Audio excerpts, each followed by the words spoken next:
एक छोटी company reasonable fundamental के साथ कितना बड़ा रिटर्न दे सकती है, ये उसका एग्जाम्पल है। सो हेलो फ्रेंड्स, कैसे आप सब लोग, and thanks for watching my channel. Friends, इस वीडियो में हम जिस स्टॉक के बारे में बात करेंगे बीएससी में लिस्टेड है और बहुत कम लोग हैं इनफैक्ट जिन्होंने इस स्टॉक का नाम सुना होगा, राइट। सो हम जिस स्टॉक के बारे में बात कर रहे हैं वो है HLE ग्लासकोट। ठीक है, HLE ग्लासकोट। यहाँ पे ये मल्टीपल, बेसिकली ये इसको आप केमिकल सेक्टर की कंपनी समझिए। और यहाँ पे देखिए कि फार्मास्यूटिकल APIs को भी ये, यहाँ पे देखिए ACGL, ये एक्चुअली मेरे को पता नहीं है क्या है, टेक्निकल टर्म है।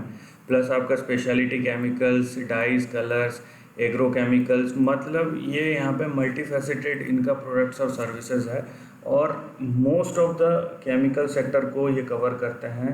उसके अलावा यहाँ पे देखिए आपको जो कार्बन ग्लास, जिसको बोलते हैं कार्बन ग्लास लाइन इक्विपमेंट्स और रिफैक्टर्स, मतलब ये सब बेसिकली आप समझ लीजिए कि फैक्ट्री में लगने वाले जितने भी टैंक्स होते हैं उसके छोटे पार्ट्स,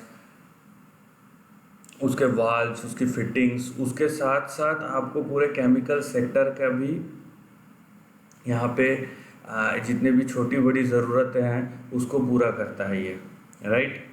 हो सकता है इसमें आपको थोड़ा सा कन्फ्यूज़न हो, सो इसके आप अगर आप इस कंपनी के बारे में जानना चाहते हैं सो प्लीज़ उनका वेबसाइट है यहाँ पे HLEengineers.com करके, वहाँ पे देख सकते हैं। सो बेसिकली ये बताएंगे कि यहाँ पे कि हम केमिकल रिलेटेड इंडस्ट्री है और यहाँ पे हमारे अलग अलग फैसिलिटीज़ क्या क्या है और उनका कस्टमर फोकस कहाँ कहाँ, ये सब पूरा आपको अगर जानने का इच्छा है तो यहाँ पे आपको बता देंगे। ये जैसे मैं बोल रहा था, ये वाल्व्स थोड़ा सा आप देख ही लीजिए। यहाँ पे जैसे ये वाल्व्स है, ये सब मशीन्स है, ये सब ये बना के देते हैं, राइट। इनके प्रोडक्ट्स है तो ये आपको मिल जाएंगे, क्योंकि ये सब टेक्निकल टर्म्स है। हम जनरली एज ए इन्वेस्टर हमको पता रहना चाहिए, लेकिन उतना हम ध्यान नहीं देते। सो ये किसी एक की बात नहीं है, मोस्ट ऑफ द टाइम्स जो स्पेसिफिकली जो प्रोफेशनल है वही करते हैं, अदरवाइज़ इतना कोई ध्यान देता नहीं है। लेकिन हमें देना चाहिए कि क्या होता है, कैसे होता है काम, तभी हमको पूरा बिजनेस समझ में आएगा, राइट।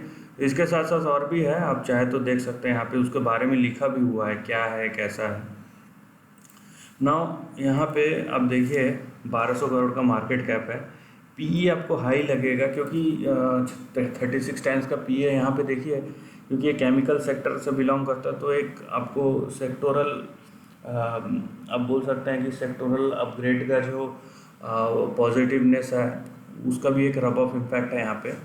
सो यहाँ पे 13% का ROE है, 18% का ROCE है, तो ये तो अच्छा है, 15% से ऊपर, ये 15% के आसपास है, रीजनेबल है, ठीक ठाक है।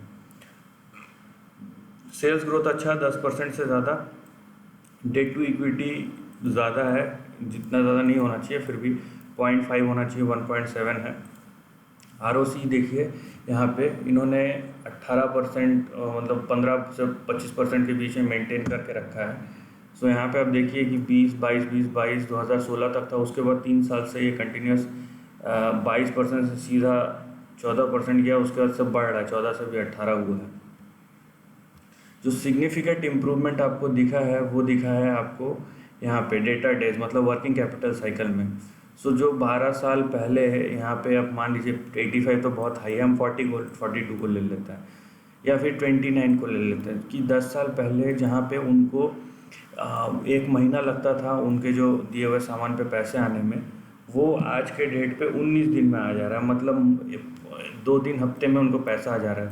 तो आपका जो क्रेडिट में दिया हुआ सामान है, कैश में दिया हुआ सामान है, वो तो पैसा आ गया, लेकिन जो क्रेडिट सेल हो रहा है उसका भी आपको महीने भर के अंदर आपके पास पैसा आ जाता है। तो आपको जो फैसिलिटी है, आप अगर ओवर डेट फैसिलिटी लेते हैं बैंक से, जो फैसिलिटी लेते हैं वो भी आपको अभी कम हो गया होगा, क्योंकि आपका प्रोडक्ट से आपको पैसा आ जा रहा है। सो आपका मैक्सिमम जो रिक्वायरमेंट है पैसे का या वर्किंग कैपिटल साइकिल का, वो आपके सेल से ही पूरा हो जाता है। सो ये एक बहुत ही बड़ा पॉजिटिव इम्पैक्ट है। देखिए, वर्किंग कैपिटल साइकिल मैनेजमेंट बहुत इंपॉर्टेंट कॉन्सेप्ट होता है। ये खाली अकाउंटेंसी या फिर जिन लोग सीए हैं उन लोगों के लिए नहीं, अगर आप स्टॉक मार्केट को समझना चाहते हैं तो उसके लिए भी, क्योंकि हम कंपनीज पे इन्वेस्ट करते हैं। और वर्किंग कैपिटल साइकिल जिनका बहुत अच्छा होता है, जैसे आप देखेंगे कि ये अगर एफएमसीजी कंपनीज हो गया जैसे HUL डाबर, इनका इतना अच्छा प्रॉफिटेबिलिटी क्यों रहता है? इनका आप ROE चेक कीजिए, बहुत हाई रहता है। क्यों? क्योंकि इनके प्रोडक्ट्स ऐसे हैं कि जब लोग अपफ्रंट पैसा दे के माल उठाते हैं, राइट, क्योंकि उनका डिमांड है, तो उनका पास अपन पहले से ही पैसा रहता है, उनको उधार लेने की ज़रूरत नहीं होती है, उनको अपफ्रंट पैसा मिल जाता है। तो एक बहुत बड़ा इम्पैक्ट है इस कंपनी में। जो सबसे ज़्यादा और बड़ा पॉजिटिव दिखेगा वो है आपका स्टेक होल्डिंग। प्रमोटर्स का स्टेक होल्डिंग है 50% था, लेकिन दिसंबर 2015 में उन्होंने सीधा यहाँ पे 24% की हिस्सेदारी बढ़ाई है। अब देख लीजिए, सितंबर 2019 तक 50.25 था और दिसंबर से सीधा 74.25। तो ये एक बहुत ही बड़ा पॉजिटिव बोल सकते हैं आप। और ये शेयर होल्डिंग किसके पास है? अभी DIIs और इंस्टीट्यूशंस के पास नहीं है, पब्लिक से, ये ओपन मार्केट से अपना जो है हिस्सेदारी बढ़ाया है। सो इसको आप बोलिए कि यहाँ पे देखिए, ये इंडिविजुअल नेम्स है, मतलब इनके जो प्रमोटर्स है, जो फैमिली मेम्बर्स हैं, उन्होंने ही अपना स्टेक पूरा बढ़ा दिया है। सो ये कॉन्फिडेंस शो अप करता है यहाँ पे, क्योंकि एक तो आपका लिक्विडिटी ड्राई अप हो गया यहाँ पे, प्लस यहाँ पे एक ये पॉजिटिव सेंटीमेंट की तरह काम करता है कि आपका 50% से सीधा 74% का जंप हो गया, मतलब बिजनेस में स्ट्रेंथ दिख रहा है प्रमोटर्स को। और आप इसका चार्ट देखिए, यहाँ पे 2006 में ये 6 रुपये का था, आज ये अराउंड 900 रुपीज़ का है। तो 13,700% का रिटर्न दे चुका है अभी तक। और अब देखिए, एकदम स्टेयर केस चार्ट है कि यहाँ पे एक तो आपका या तो कंसोलिडेशन है या तो फिर ब्रेकआउट है, और कुछ है ही नहीं यहाँ पे, क्योंकि इसको हम करेक्शन नहीं बोल सकते, ठीक है। ये यहाँ पे करेक्शन आप बोल सकते हैं टाइम करेक्शन, प्राइस करेक्शन नहीं। यहाँ पे ये लंबा टाइम स्पेंड करता है इस चार्ट पैटर्न, और उसके बाद ज़बरदस्त ब्रेकआउट देता है यहाँ पे, ये देखिए।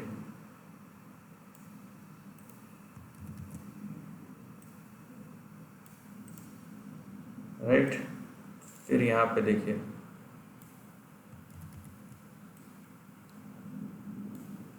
ठीक है, ये 2006 से 2014 में ब्रेकआउट हुआ है। उसके बाद फिर यहाँ पे भी ये 2014 से 2016 तक एक कंसोलिडेशन रेंज में था, फिर ये ब्रेकआउट होके यहाँ पे 2017 से फिर यहाँ पे देखिए 2019 तक 2 साल के कंसोलिडेशन रेंज में था। और यहाँ पे आपको देखने मिलेगा, ये मेरे ख्याल से जैसे ही प्रमोटर स्टेक वाला न्यूज़ आया था उसके बाद से देखिए सीधा 400% के यहाँ पे, ये 150 का था, अभी 900 का है। तो समझ लीजिए कि 300-400% का जंप मारा है। और अभी अगर आप इसका शेयर पैटर्न देखेंगे, चार्ट पैटर्न अगर देखेंगे, तो देखिए ये फिर से यहाँ पे एक probably, I am not sure, probably फिर से कंसोलिडेशन 300-400% राइज के बाद यहाँ पे देखिए फिर से कंसोलिडेशन दिखा रहा है। सो यहाँ पे आपका जो देखिए, इस पर कोई 1-2 दिन वाला मत रखिएगा, वो सब कोई काम का नहीं होता है। ये सब कैश स्टॉक है और इस पर लंबा अवधि काम करता है। सो यहाँ पे कोई भी अप ट्रेंड तभी शुरू होगा जब वो ये 1164 के ऊपर प्राइस सस्टेन करेगा। और आपका अगर सपोर्ट चाहिए यहाँ पे कि सपोर्ट कहाँ पे आ रहा है, तो सपोर्ट आ रहा है आपका यहाँ पे 456 के आसपास, ठीक है। और ये स्टॉक का आप नेचर देख लीजिए, ये स्टॉक एक बड़ा ब्रेकआउट और उसके बाद लंबे प्राइस करेक्शन में जाता है, टाइम करेक्शन में जाता है। तो आप भी जो है यहाँ पे ये हिस्ट्री रहा है, और तो आप भी जो है इसको उसी तरीके से लीजिएगा कि आप अगर यहाँ पे लंबे कंसोलिडेशन में खरीद रहे हैं इस टाइम में, तो आप एक्सपेक्ट कीजिए कि एक बड़ा अपराइज होगा। लेकिन अपराइज पे खरीद रहे हैं तो समझ लीजिए कि आप एक टाइम करेक्शन में जाने वाले हैं। So this is the end of the video. दोस्तों, वीडियो पसंद आए तो लाइक और शेयर कीजिए, थॉट्स कमेंट सेक्शन में लिख के बताइए, और ऐसे ही नए कंटेंट के लिए चैनल को प्लीज़ सब्सक्राइब कीजिए। Lastly, take care of your family and friends.